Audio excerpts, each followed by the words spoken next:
I got 40 minutes to go, and I got a bunch more news I want to hit up, including new leaders set for the CDC. It comes as no shock to me that they're replacing some of these, officials at the CDC as they declare pandemic level 6. I wonder why. We'll be back after this. It's the Infowarrior. I like to hit up my computer in between breaks. No rest for the wicked. And, I tell people to go to the Facebook/The Infowarrior, Facebook.com/The Infowarrior. And someone just sent me something I had not seen yet. Apparently Fox and other syndicated stations are now airing commercials for the Western Hemisphere ID cards. These are the national ID cards, and they're running commercials. You know what they're saying while they're running them? Oh, beautiful, for spacious skies, for amber waves of green. I mean, the indoctrination, the brainwashing is out of control. They want to give you a slave card while they supposedly sing songs of freedom. And while the WHO declares pandemic level 6, we get a new leader for the CDC. Why is that? Because some people don't want to go along with the program of forced inoculations. You go over to the Infowarrior.com, you go into the archives, and you will see the Today Show clip where Meredith Vieira discusses a 3-spot shot for everybody. A forced 3-spot shot for the flu. The piggy flu. Meanwhile, it's got to be 2 weeks ago now on this program, we give you the report that no one's talking about in the mainstream media out of the Mayo Clinic in Minnesota, where they get the flu shot and you're 3 times more likely to get the flu. Let me repeat that for you. You take the flu shot and you're 3 times more likely to get the flu. I'm going to slow it down for you.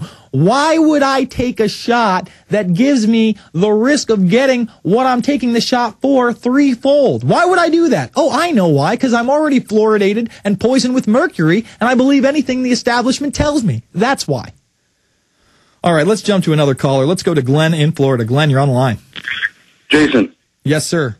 Are you aware of the federal knife ban that's about to take place? I reported on it in the first segment of the show, my friend. 8 out of 10 knives. I think it's June 30th it takes place, correct? We have until June 21st to send a written statement to the federal bureaucracy before this takes place.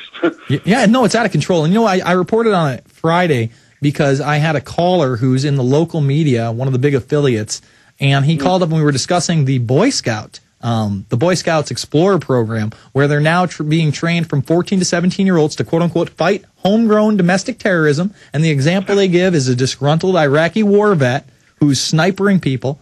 And then you see the pictures, and the Explorers program has them fitted with, mock shotguns and mock automatic weapons. And we were actually joking back and forth. The guy jokes with me. He's like, yeah, and I'm surprised that they're even going with the Boy Scouts, seeing that they have a Swiss Army knife. You wouldn't want them to have pocket knives. And we kind of have a ha laugh. And then literally 30 seconds later, my producer, Rob Dew, walks in with the article out of WorldNet Daily where it says 8 of 10 pocket knives to be banned. I mean, where did we go wrong in this country? Well, Go ahead. It's basically any one-handed opening knife, which is pretty much all knives, one-handed opening knife, other than your old grandpa-style case knife.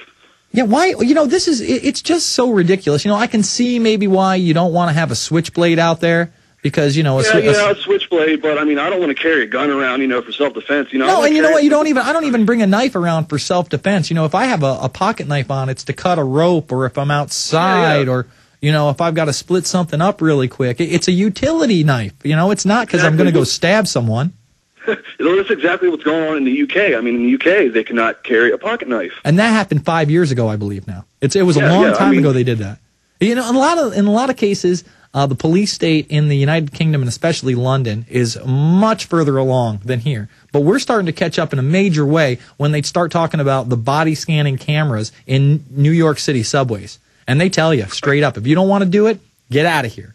There is no choice. You get out. That's what they say. They say you need to use another subway station. Well, what if your stop is at the subway station with the cameras? And we know that if they're putting them in some of the subway stations, they plan on putting them in all of the subway stations. And they don't just plan on putting them in all of the subway stations in New York City. They plan on doing it nationwide, my friend. It's out of control, and the pocket knives are just yet another example of how asleep we are. Where is this in the news? You know what I'm saying? Where are nowhere at all.